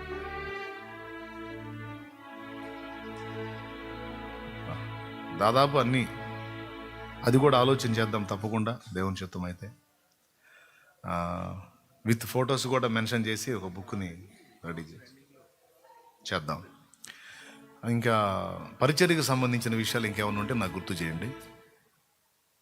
దాదాపు మీరు కూడా ఇక సొంతంగా ఆలోచన చేసుకొని కూడా కొన్ని విషయాల్లో మీరు కూడా జాగ్రత్తగా మెళకుగా, యవనస్తులు అంటారు, యవనస్తులు జాగ్రత్త. ఆడపిల్లలు మగపిల్లలు కలిసి మాట్లాడుకునే విధానం ఉండదు. ఆడపిల్లలు సపరేటు, మగపిల్లలు సపరేట్ కనుక ఒకళ్ళతో ఒకళ్ళు కలిసి మాట్లాడేది ఏమి ఉండదు. అట్లా ప్రయత్నం ఎవరైనా చేస్తే పరిచయం నుంచి తొలగించబడే విధానం ఉంటుంది. అది చేయొద్దు ఎవరు కూడా. యవనస్తురాండైన పిల్లలు యవనస్తురాండైనటువంటి మగపిల్లలతో మాట్లాడకూడదు. పరిచర్య వరకే, ఎవరి హద్దుల్లో వాళ్ళు ఉండి పరిచర్య చేయాలి. ప్రైజ్ ది లార్డ్, హల్లెలూయా. అలాగే ఇకపోతే కొంతమంది, నేను కనపడ్డాను అనుకో, కొంతమంది పరిచారకులు, ముఖ్యంగా పరిచారకులు చాలా వివేకంగా ఉండాలి. మీరు డైరెక్ట్గా నా దగ్గరికి వచ్చేయచ్చు. పరిచారకులు అందరూ కూడా ఎవరికైనా అవసరం ఉంటే డైరెక్ట్గా ఇంటి దగ్గరికి వచ్చేయచ్చు. పరిచారకులకు ఆ ఛాన్స్ ఉంది. ఇంపార్టెంట్ అన్నతో కలిసి మాట్లాడాలంటే, లేదా నేనున్న ప్రదేశానికి వచ్చి మాట్లాడవచ్చు. లేదా నేను లేకపోతే అశోక్ ఉంటాడు, అజయ్ ఉంటాడు, పావన్ ఉంటాడు, నా భార్య ఎస్తేర్ ఉంటుంది. తప్పకుండా మీరు సంప్రదించవచ్చు, చెప్పవచ్చు. ఎందుకంటే అందరిది నేను మొయ్యలేను కాబట్టి, అన్ని పనులు చూసుకోవాలి కాబట్టి. ఇకపోతే నేను అక్కడ ఉన్నప్పుడు దయచేసి పరిచారకులు ఎవరు కూడా దగ్గరలోకి వచ్చి, అంటే నన్ను నిలయేసి మాట్లాడడానికి ట్రై చేయొద్దు. ఒక పరిచారకుడు అన్నా అన్నాడు అనుకో, నేను ఆగిపోవాల్సి వచ్చింది. ఎందుకంటే పరిచారకుడికి ప్రత్యేక గౌరవాన్ని ఇస్తాను నేను. ఎందుకంటే నాతో కలిసి సేవ చేస్తున్న ఒక సేవకుడి స్థాయి గౌరవాన్ని ఇస్తా. పరిచారకుడికైనా పరిచారకురాలికైనా. పరిచారకులు అన్నా అని అన్నారంటే ఆగిపోతాను నేను. నేను ఆగానంటే వందలాది మంది గ్యాదర్ అవుతారు. ఇక నన్ను మళ్ళీ బయటికి లాగాలంటే మళ్ళీ 10 మంది రావాలి. 10 మంది పట్టినా 100 మందికి ఏడాగుతుంది కాబట్టి కష్టం. అందుకని ఈ 4 రోజులు దయచేసి నేను కనబడితే చూసి సంతోషం, దేవునికి స్తోత్రం, వందనాలని అంటాం, అంతవరకే. నేను వచ్చినా మీ దగ్గరికి మీ పనులు మీరు చేసుకోవటం. ఏ మాటలున్నా ఈ 4 రోజులు అయిన తర్వాత అవసరమైతే మనల్ని ఆపే మహాసముద్రం ఒకటి ఉంది కనుక 3 దశలుగా 4 దశలుగా అవసరమైతే పోదాం. ఆ సముద్ర తీరంలో మంచిగా బిర్యానీ చేసుకుందాం. దేవునికి స్తోత్రం. పరిచారాలు అందరం కలిసి మంచిగా బిర్యానీ చేసుకొని మంచిగా తిని ఆ రోజు మీతో 4 బ్యాచ్లుగా తీసుకెళ్తాం. ఎందుకంటే ఎంతమందిని ఒకసారి తీసుకెళ్ళాలంటే ఇన్ని లారీలు నా వల్ల కాదు. కాబట్టి చక్కగా ఆ తీరానికి వెళ్దాం. మనం ఆపగలిగేది ఒక్కటేలే, ఇంకా ఏ రాలో మనకి. కొద్ది కాలం టైం తీసుకున్నామంటే దేవుడు అక్కడే మనకి ఏదైనా అవకాశం ఇవ్వచ్చు. ఇక ఏ సముద్రాలు ఏ వాగులు వంకలు దేవులాడుకునే పని లేకుండా ఎప్పుడు పోవాలన్నా ఆడికే పోయి ప్రశాంతంగా అన్ని దేవుల్లో ఆనందించవచ్చు. ఆ ఏర్పాట్లన్నీ అక్కడ చేయాలనే ఆలోచన ఉంది. ప్రభు చిత్తం. అప్పటిదాకా మాత్రం మనం సముద్రాన్ని అందుబాటులోనే ఉంది కనుక 30 కిలోమీటర్లో వెళ్దాం. లాస్ట్ ఇయర్ కొంతమందిని అటు తీసుకెళ్ళాను, అంతకుముందు కొంతమందిని తీసుకెళ్ళాను. ఈసారి పరిచయాలు మొత్తాన్ని బ్యాచ్లుగా తీసుకెళ్ళాలని మనసు ఉంది. ఎందుకంటే ఇక ముందు ఇంకా బిజీ అయిపోయే అవకాశం ఉంది కనుక కాస్త మీతో గడిపినట్టు ఉంటుంది. కాబట్టి చూడండి మరి ఎన్ని ఆలోచనలు ఉన్నాయో మరి. అయితే పరిచర్య జాగ్రత్తగా చేయండి. ఏకాంతంగా పోయి మనం మంచిగా బిర్యానీ తిని ప్రార్థన చేసుకుందాం. హల్లెలూయా, హల్లెలూయా. సరేనా? ఇది అయిపోయినాక సముద్రం టూర్ వేసుకుందాం. సముద్రంలోకి వద్దులే, ఒడ్డుకి. ఓకే. 30 కిలోమీటర్లు ఒక టూరా అనవాకండి. సముద్రం దగ్గరలో లేని దూరపు వాళ్ళకి సముద్రం టూరా కాదా? పెద్దకొండాయిపాలెం నుంచి ఒకసారి పెద్దకొండాయిపాలెం బిడ్డలు తీసుకొస్తే సముద్రాన్ని చూసి ఎంత ఆశ్చర్యపోతున్నారు అనుకున్నా. వాళ్ళలో సహోదరుడు సముద్రం దిగి అక్కడ ఫోన్ వచ్చింది. సముద్రం దగ్గర దిగంగానే ఫోన్ వచ్చింది. ఫోన్ చేసిన వ్యక్తి అడుగుతున్నాడు, వెళ్ళావా అని.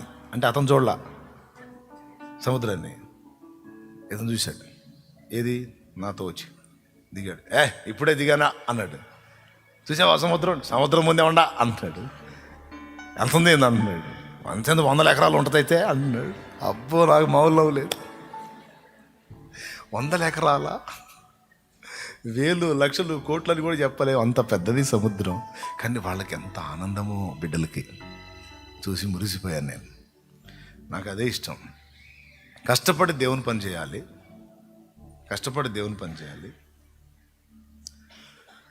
దేవునిలో ఆనందించాలి ఏకాంతంగా. ప్రభు ఏం చేశాడు? వాళ్ళ పరిచర్య చూసి అలిసిపోయిన తర్వాత అరణ్యానికి తీసుకెళ్ళి అలసట తీర్చుకోండి అన్నాడు. అట్లా దేవుని చిత్తం అయితే తీసుకెళ్తా. వెళ్దామా? ఆ ముందేం చేద్దాం? ఎవరు చేతులు ఎత్తలేదు ఏంది? వెళ్దామా వద్దా? వద్దంటే నాకే పైసలు మిగులుతాయి, ఇబ్బంది ఏం లేదు. వెళ్దామా? రైట్. పాపం ఈ లైవ్లో ఉన్నవాళ్ళు ఎవరైనా ఉన్నారా? వస్తారా మీరు కూడా? మీకు పాపం అవకాశం దొరికిద్దా? వస్తే స్తోత్రం, తీసుకెళ్తాం మిమ్మల్ని కూడా. రైట్, సంతోషంగా వెళ్దాం, గడుపుదాం మంచిగా దేవునితో. అక్కడ అష్టవర్టుపురం దగ్గర జోగారి కూటాలు పెట్టే ప్రదేశం ఉంటుంది, అది చూడవచ్చు, బాగుంటుంది. తర్వాత కరెంటు వైర్లు ఉన్న దగ్గర జాగ్రత్తగా మీరు సంచరించండి. జనరేటర్ జాయింట్ల దగ్గర కానీ కరెంటు వైర్లు ఉన్న దగ్గర ఎక్కడ కూడా మెళకువగా ఉండాలి. మరి ఇక టైం అవుతుంది, చాలా పనులు ఉన్నాయి. మనము ఆటోలో కనీసం ఒక 30 మందిని ఎక్కడానికి ట్రై చేయండి. ఆటోల్లో ఓ 30 మంది అన్నా, ఈ పక్క ఓ 10 మంది, ఆ పక్క ఏలబడి, వెనక పక్క 4, లోపల ఒక 20 మంది. ఇట్లాంటి ప్రయోగాలు చేయవు అక్కడ. మీకు వందనాలు. అవసరమైతే మన బళ్ళు ఉన్నాయి, పెడదాం, వాడండి. ఇంకా బళ్ళు ఉన్నవాళ్ళు తెస్తారు, ఎక్కండి. అంతేగాని ఆటోలకి మరీ 25 మంది 30 మంది ఎక్కవాకండి. జాగ్రత్త, తగినంత ఎక్కండి. Okay, right. మరి ఇక మనం సంతోషించాం, కాసేపు దేవుని మాటలు విన్నాం. ప్రత్యక్ష గుడారం మొత్తంలో యేసు ఉనికిని చూసాం. తర్వాత జాగ్రత్తలు చెప్పుకున్నాం. తర్వాత పాపం కొంతమందికి ఆహారం ఉండి లేక మీరు గమనించాలా, వచ్చిన వాళ్ళు తిన్నారా లేదా. కొంతమందికి బాత్రూంలో అడ్రస్ తెలియదు, అల్లాడిపోతా అటు ఇటు చూస్తా తిరుగుతూ ఉంటారు. ఏంది అని అడగాల. ఏం లేదమ్మా ఉండు అని తిరుగుతాం. ఏంది బాత్రూమ్ అటు పో అని చెప్పి చూపించండి. అంతేకాని ఆడ తిరుగుతున్నాడు, ఆమె తిరుగుతుంది లేదు, మనకేం తెలియదు అనుకోవద్దు. అందరినీ కొంచెం అబ్జర్వ్ చేస్తూ ఉండండి. Okay, right. దేవునికి మహిమ, హల్లెలూయా. కూటాలంటే మరి అన్నీ ఉంటాయి కదా, అందుకని అన్నీ చెప్పాలి. రైట్. ఈ లైవ్లో ఉన్న వాళ్ళందరూ కూడా వందనాలు. ప్రార్థన చేయండి.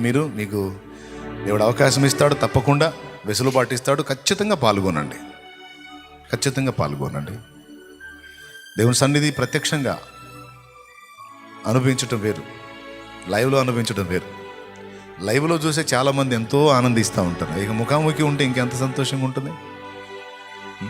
కాబట్టి మీ ముఖాలు నేను చూస్తాను, నా ముఖం మీరు కూడా చూసే అవకాశం ఉంటుంది. అందరం కలిసి యేసయ్య ముఖం చూసే అవకాశం ఉంటుంది. ప్రస్తుతానికి పైకి లేచి నిలబడదాం, ప్రార్థన చేసుకొని ముగించుకుందాం.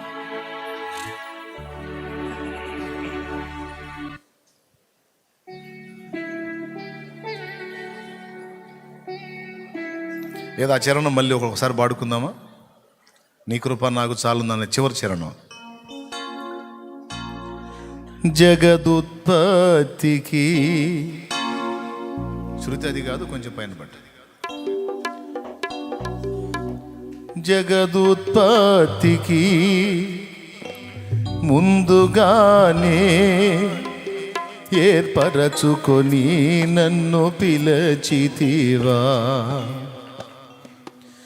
జగదుత్పత్తికి ముందుగానే ఏర్పరచుకొని నన్ను పిలచితివా. నీ పిలుపే స్థిరపరచెనే, నీ కృపయే బలపరచెనే, నీ పిలుపే స్థిరపరచెనే, నీ కృపయే బలపరచెనే, నీ కృపయే ఈ పరిచర్యను నాకు అనుగ్రహించెను, నీ కృపయే ఈ పరిచర్యను నాకు అనుగ్రహించెను,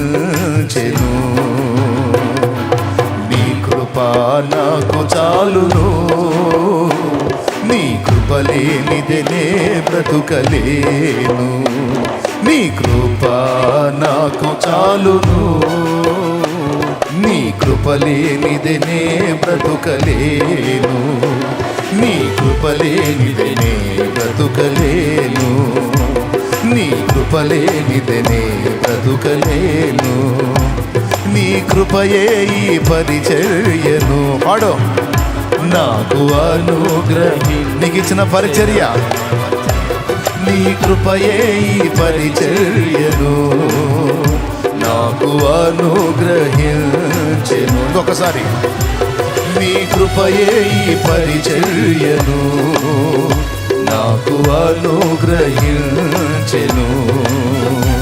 నీ కృపయే ఈ పరిచర్యను నాకు అనుగ్రహించెను,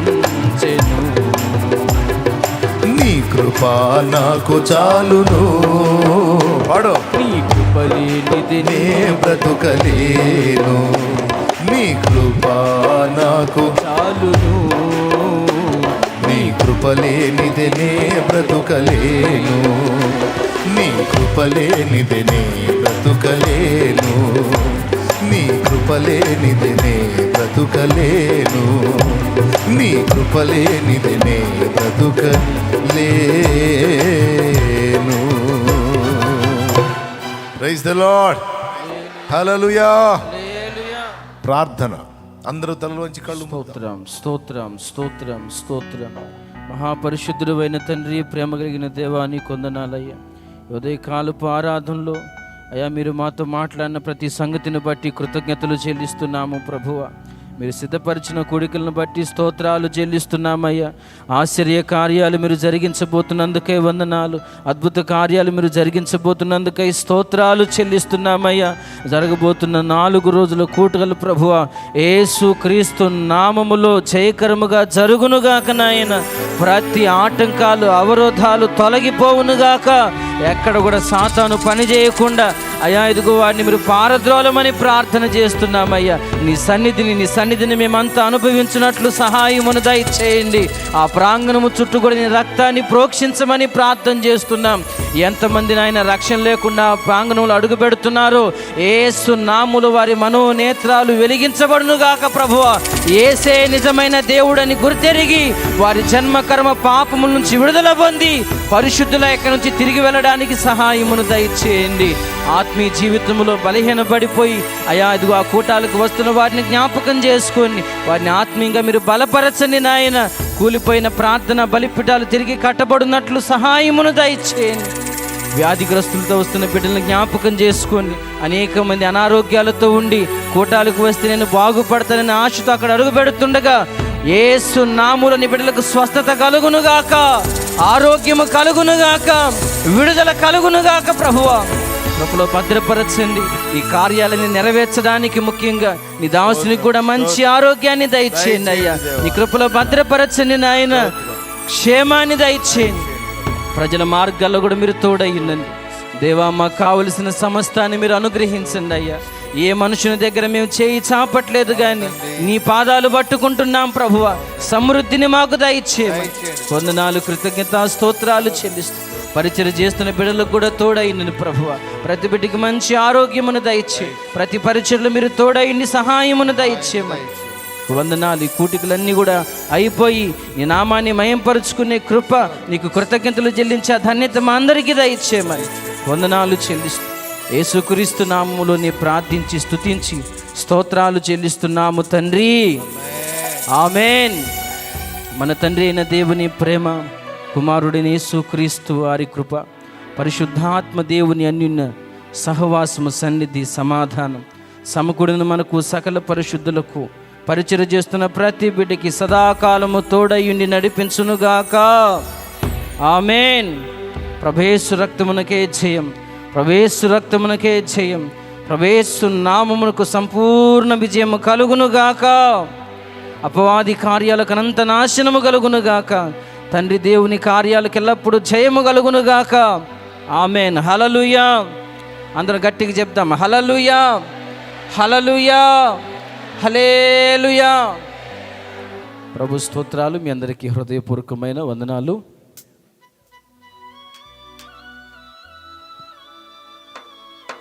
దయచేసి గమనించండి, ప్రయాణంలో జాగ్రత్తగా వెళ్ళండి. మరలా దైవజనులు చెప్పమని చెప్పారు ప్రత్యేకంగా. మీరు వెళ్ళే ప్రయాణాల్లో జాగ్రత్త. ఇందాక చెప్పినట్లుగా ఆటోల్లో ఇరుక్కొని వస్తా, బల్ల మీద 3-4 వస్తా, అట్లా చేయొద్దు. ఏదన్నా ప్రమాదం జరిగితే, చిన్న ప్రమాదం జరిగినప్పటికి కూడా అది అన్నకు అవమానకరంగా ఉంటుంది. అన్నని ఇబ్బంది పెట్టిన వాళ్ళు అవుతారు కాబట్టి, దేవుని నామానికి అవమానకరంగా ఉంటుంది కాబట్టి దయచేసి ఈ మాటలు వినండి. ప్రయాణాల్లో వస్తున్నవారు జాగ్రత్త.